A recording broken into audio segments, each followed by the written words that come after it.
Marincess is easily a deck that a lot of people are sleeping on. And I don't know, maybe it's a little bit of Kofi over here because we did buy an entire case and streamed opening that case yesterday. But I really do want to double down that this deck is actually a lot better than what players are giving it credit. And I'm going to be breaking down in this video why is this deck so powerful, but also some cool things that you can do with this strategy. Now, of course, if you guys want to see a Marincess combo video where I lay out the combos of this deck, you can go ahead and check out this video. It is really, really amazing, giving you the details on how the Marincess strategy plays in a vacuum. But in this particular video, I'm going to be giving you a Marincess deck profile and potentially some test hands. So what makes Marincess so strong is that any of your Marincess monsters, any one of them is full combo. And that gives you, I believe in this particular build, 11 ways to go full combo. Now, the amazing thing about this is that normally when you have 11 or 12 copies of the same card, you don't want to draw multiples of that same card, right? Well, that's a little bit different for the Marincess strategy,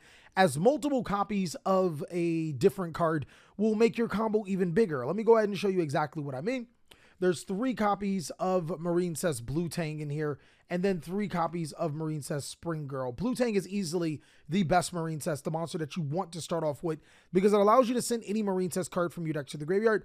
Bonus if you can get the effect of Blue Tang to be able to add a Marincess card when it's linked off, because that's just free real estate right there. But hands down, this card is amazing because it does make a lot of your combos just go significantly. Spring Girl at 3, I think is like, this card's the bee's knees. At first sight, you're like, this card isn't so good. It requires you to banish a Marincess monster, and then she mills from the deck to the graveyard. But what a lot of people have not noticed is that in competitive Yu-Gi-Oh!, almost every single Yu-Gi-Oh! Competitive deck has like some burn mechanic. There's Masquerade for Despia. There's Long Yuan for Sword Soul. And while Spring Girl doesn't do that much damage, she actually could be a deciding factor in time. But that's actually not why we play her.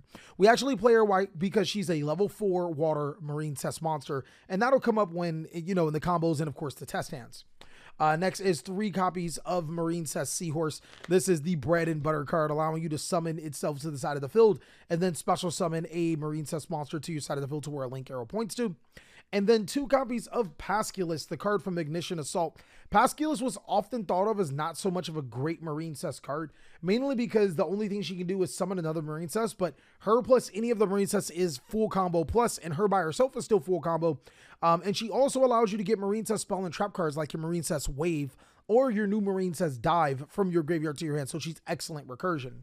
Lastly is 1 copy of Marincess Mandarin. This card sometimes comes up as a dire extender. If you guys want to cut her, you 100% could and just play a 3rd Pasculus, because Pasculus is a level 4 and it is a Cyberse Marincess monster. But this card actually does come up from time to time when you need to summon a free monster to your side of the field.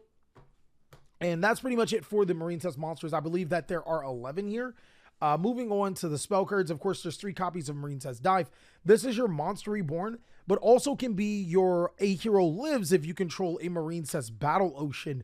This card makes the deck amazing. This helps facilitate all of your full 1-card combos, but even goes combo plus when you have Battle Ocean. And Battle Ocean isn't necessarily a terrible Yu-Gi-Oh card, but to be honest with you, the only reason why we play Battle Ocean is just to make Dive really active. And then, of course, our boss monster does require equips to that card. Now, before I go a little bit deeper in this Marincess profile, there are a couple of Marincess monsters that I am not playing that some players may consider playing. I think it's Marincess Sea Angel, the level 5 Marincess. The only thing that I think is good about her is that she can equip cards from the graveyard to your monsters. But more often than not, if you're going to be doing that, you already have access to Battle Ocean, which is still full combo. Like, the best way to summon her is off of Marincess Dive, but in order to get Marincess Dive, you have to have Marincess Battle Ocean, and then that just kind of defeats her purpose. Now, she is an extender by targeting a Marincess monster she summoned to herself, but she'd be so much better as a level 4 Marincess monster. If she was a level 4 Marincess, instant 3 of, but we're not so hype on her now. Moving on to the trap cards, or the rest of the Marincess core, there's 3 copies of Marincess Wave. I don't think that there's any other really good Marincess card. The other Marincess trap card that allows you to special summon a Marincess monster corresponding to the link monster you return, that's not bad, but it's not a form of disruption like Marincess Wave, and this card is completely bonkers, being an infinite impermanence in your hand, also making all of your monsters unaffected, and being able to activate in your hand if you control a Link 3 Marincess. That's just ridiculously good. Now, to help us combat dealing with hand traps, because I will admit, Nibiru can be a really bad thorn on your side. There's a couple of things I do want to say about Nibiru, though, with this Marincess deck. First of all, your opponent has to mainboard Nibiru. That's going to be one of the very few problems that a lot of strategies don't necessarily accommodate. The second thing is that we do have the outs to Nibiru, and more importantly, you still have to open the Nibiru, because after we go into our first combo, you're not going to really be able to Nibiru us afterwards. So you need to open Nibiru against this deck. I'm not really worried outside of that. But there's 3 copies of Salt Frog and 1 copy of Ronin Tonin. I actually decided to go with this over the Pot of Desires route because Swap Frog plus any of your Marincess cards is combo plus. So I kind of figured it was like an additional Marincess monster without being a Marincess. And opening Swap Frog plus any of the other frogs is a totally awesome before your 5th summon, meaning that your opponent can't Nibiru you, but more importantly, they won't be able to hand trap you on any of your situations because you can just use totally awesome to stop that particular sequence. Next is, here's where we kind of get to the more expensive route. 3 copies of Forbidden Droplet. Now, if you guys can't afford Forbidden Droplet, I think everything else in this deck is pretty much mandatory, so, you know, you gotta have to get it. But if you can't afford Forbidden Droplet, I was playing Dark Ruler no more. It's an excellent going second card. And then there's also still Forbidden Chalice. The reason why Forbidden Droplet works so well in this deck is because when you're playing Yu-Gi-Oh, you notice when your opponent has the stones, and hand traps are not just gonna stop them. But a card like Forbidden Droplet does. Forbidden Droplet addresses the board, and since this deck is filled with 1-card interactions, I literally only need 1 card to be able to play Yu-Gi-Oh! All I need is Forbidden Droplet to send the other cards in my hand to crack your board, and then the 1 card allows me to play. But this card is ridiculously amazing, but if you can't afford it, that's fair. We gave you guys budget options. 1 copy of Call by the Grave, obviously, 2 stop hand traps, and this is a 42-card deck. This actually was a last-minute addition. If you guys can't afford this card, my best suggestion is to play the extra Pasculus that puts you at 12. I mean, obviously, if you can't afford it, there's real no substitute. But I do play 3 copies of Crossout Designator here. In the stream, I was playing the Adventure Token Engine, and the Adventure Token Engine is phenomenal until you read Marincess Coral Triangle, which I didn't read correctly. I thought Marincess Coral Triangle, like the other Marincess monsters, said you can't special summon water monsters for the rest of the turn. But what Coral Triangle says is that you can't special summon water monsters during that turn, meaning that if you summon Wandering Griffin Rider, you can't search the Marincess Wave, which made me rethink the entire deck. Regardless, Crossout Designator, since we have so much room to play disruptions, I think there's actually 18 or 21 disruptive cards in here. That's just how much room this particular strategy does have. Crossout Designator definitely comes up for being able to stop our opponent's hand traps.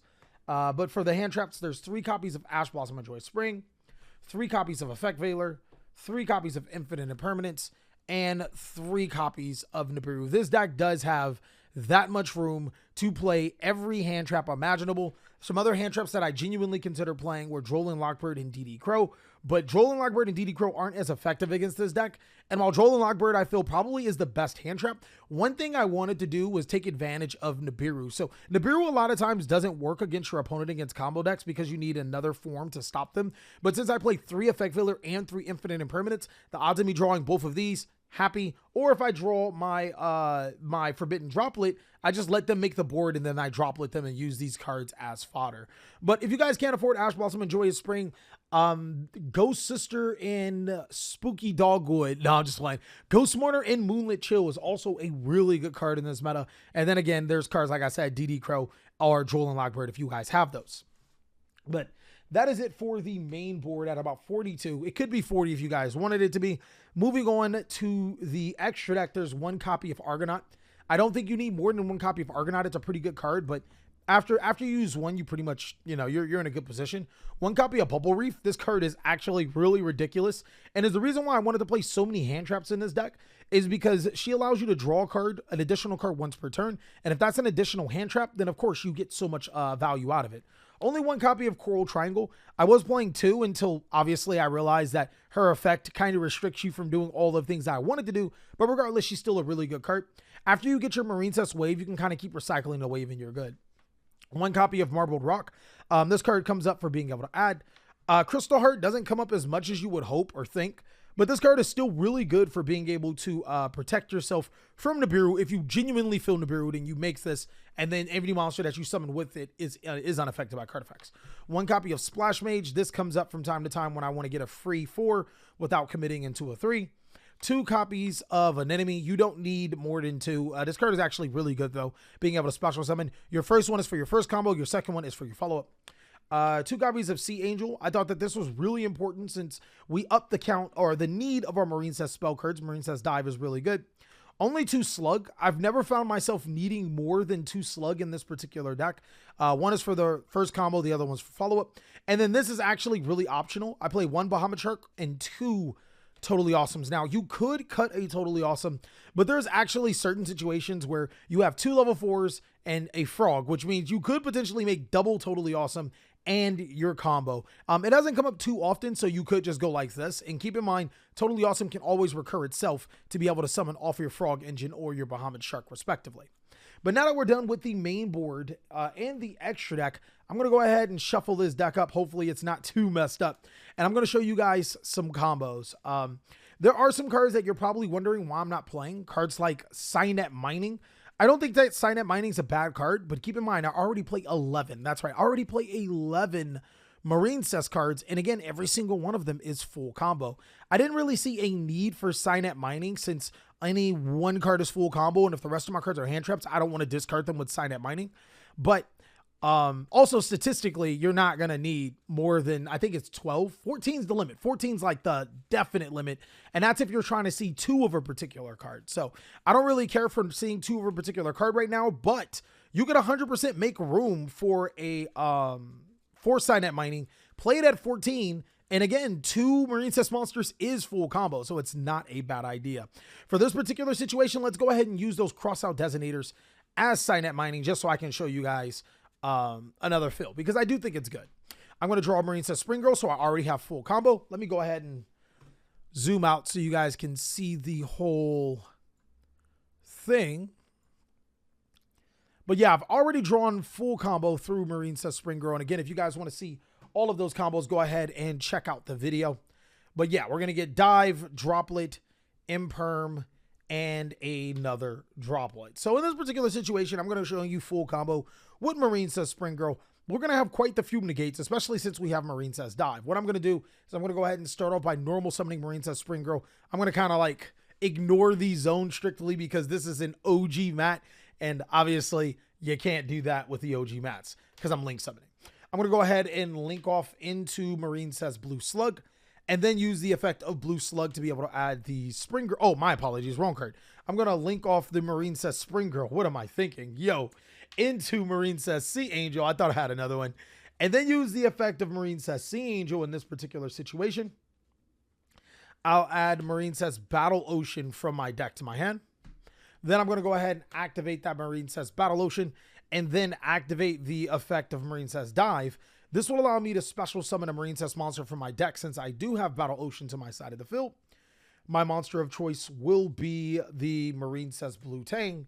Using the effect of Blue Tang, I'll be able to send a Marincess Seahorse from my deck to the graveyard. Now, in this particular situation, you can send Marincess Mandarin as well. It really does not matter. From here, I can go ahead and link off both my Blue Tank and my Marincess Sea Angel. We're going to link off into our Marincess Coral Anemone. And then we're going to activate the effect of Coral Anemone. I'm sorry, we're going to activate the effect of Blue Tank. My apologies. I'm going to go ahead and excavate 3. Sheesh. Free real estate, guys. I'm going to go ahead and get another Marincess Blue Tang from my deck to my hand. Let me make sure that I actually can't add Blue Tang if I hit Blue Tang. Send the top 3. Yeah, no, yeah, you can just add another Blue Tang. That's completely free. Now our Coral Anemone will activate. We'll special summon Spring Girl and then link it off. I'm going to go ahead in this particular situation, link off into the Marincess Blue Slug. Slug will be Chain Link 1. Blue Tang, or I'm sorry, Spring Girl will be Chain Link 2. So we'll mill 2. We're going to mill Ronin, Tonin, and Nibiru. Do we mill a third? Let me make sure again. For the Marincess monsters you control, just making sure. I want to be 100% positive. We're going to inflict no damage to our opponent, but we did get the chain block and insulate our Marincess Blue Slug, protecting us from cards like Ghost Bell. And then we're going to link off our Marincess Blue Slug and our Marincess Coral Anemone. We'll link that off into a Marincess Coral Triangle here. We'll trigger the effect of the Anemone, and then we'll trigger the effect of Battle Ocean. to equip the blue slug. This is to, again, prevent from Ghost Bell. We'll add a Marincess Seahorse from our deck to our hand. And then we can go ahead and summon the Seahorse to our side of the field. Oh, we forgot to discard. We'll also discard the Marincess Spring Girl. I didn't think there was a need to banish a particular card, but we'll discard to add Marincess Wave from our decks to our hand. And now we'll link off again. This time around, we will link off into Marincess Argonaut. Using the effect of Battle Ocean again, we can equip the blue slug, the coral triangle, and the coral anemone. The best thing about this particular situation is that we have 4 disruptions. And the best thing about this is that we can summon coral anemone off of our Aqua Argonaut. And then when it's removed, or when it's sent to the graveyard, we can add another Marincess card from our graveyard to our hand, giving us so much combo ability. I'm going to go ahead and show you guys another test hand, strictly because, you know, maybe I like you guys a little bit. But one thing I do want to say is that if you guys want to see more test hands, I'll be putting them up on Patreon. It's going to be really, really fun to show you how powerful the Marincess strategy is, because I'm telling you guys, you're sleeping on it. Okay, guys, so for test hand number 2, we're going to get one more test hand before we call it a day.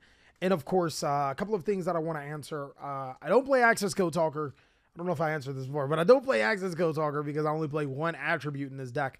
And another card that I would strongly consider playing is Goes in Match, actually. Goes in Match would be an amazing card for this particular deck. And this is a very, very similar hand to what you guys just seen, except it's slightly different. Keep in mind, we did say Crossout Designator would be Signet Mining, but now I'm pretty sure you guys can see that this card is better off as a Crossout Designator, strictly because I already have enough cards, enough Marincess cards in my hand. I don't really necessarily need a third, as technically I already have 3. I really don't need 4 Marincess cards in my hand. I think 3 is more than enough. So what I'm going to do here is start off by normal summoning Marincess Pasculus, using Pasculus to be able to special summon Marincess Spring Girl. Then I'll go ahead and link off the Marincess Spring Girl. I'm actually going to go ahead and link her off into Marincess Sea Angel. The effect of Marincess Sea Angel will activate. That will allow me to special summon, or to add the Marincess Battle Ocean. And now I'm going to activate Marincess Battle Ocean and follow up with Marincess Dive, allowing me to special summon Marincess Blue Tang to my side of the field. The effect of Marincess Blue Tang will trigger. Normally I would send an extender. I think that's actually still the best idea, but I think Marincess Mandarin is of order right here. I'll send her from the deck to the graveyard, and then I'll proceed to Exceed Summon with both of these cards right into my Bahamut Shark. Now, I'll go ahead and detach one material from my Bahamut Shark. Actually, I've already used your effect. I'll detach one material from my Bahamut Shark to be able to special summon Totally Awesome. Now my combo seems to be fully protected from here. I'll use both the Sea Angel and the Bahamut Shark for a link summon. I'm going to link summon into Coral Anemone, using the effect of Coral Anemone to be able to special summon a Marincess Blue Tang. And now we can use the Marincess Blue Tang for a link. This link summon will be of our Marincess Blue Slug. And we're going to make Marincess Blue Slug as Chain Link 1, Blue Tang as Chain Link 2, revealing Call by the Grave, Ash Blossom, and the Biru. Sometimes you don't hit. Sometimes you don't hit. Sometimes you don't hit. Unfortunate. But when the times you do hit, it feels amazing for this Marincess strategy. Resolving with Marincess Blue Slug, we'll be able to add from our graveyard to our hand the Marincess Spring Girl. And now I can use both Coral Anemone and the Marincess Blue Slug for a link summon into our Marincess Coral Triangle. The effect of Anemone will then activate here. We'll be able to add a Marincess card from our graveyard to our hand. I'm going to go ahead and add the Blue Tang. And then I'm going to go ahead and use Coral Triangle, discarding the Blue Tang to be able to add the Marincess Wave. This deck is extremely simple, guys. So for new players, it's a pretty easy deck to learn how to play. From there, I'll special summon Marincess Spring Girl by banishing the Marincess Sea Angel, and then use the Coral Triangle and the Marincess Spring Girl for our last link summon into our Aqua Argonaut. The effect of Aqua Argonaut the effect of Marincess Battle Ocean will trigger. I'll equip 3 cards to my Aqua Argonaut. And then, as you can see, Spring Girl, my apologies, will mill 2. that will inflict some damage to my opponent. Or it'll mill one. My apologies. I only have one Marincess. That could potentially mill some damage to our opponent. So what exactly do we have here? Well, we have 1, 2, 3, 4 disruptions, guys, with the Marincess strategy. But most important thing, Coral Anemone will allow me to add a Marincess monster from my graveyard to my hand. So there's a blue Tang. Fun fact, if you guys have cards like Forbidden Droplet, you can send the Coral Anemone by yourself and trigger its effect. And then Marincess Pasculus can also activate on the following turn to either get Marincess Dive or Marincess Wave back from my graveyard to my hand. And as you guys can know, this will probably be full combo all over again, allowing me to apply pressure to my opponent. The Marincess strategy is a lot better than what people are giving it credit. I'm telling you, it is a really, really good deck. And that is all that I have for the Marincess deck today. I really hope you guys enjoyed it. I'm thinking about maybe putting up another deck profile for tomorrow, so be on the look for that. We're going to be giving you guys double deck profile action here. I hope you guys are having an amazing day, and I'll catch you on the next video.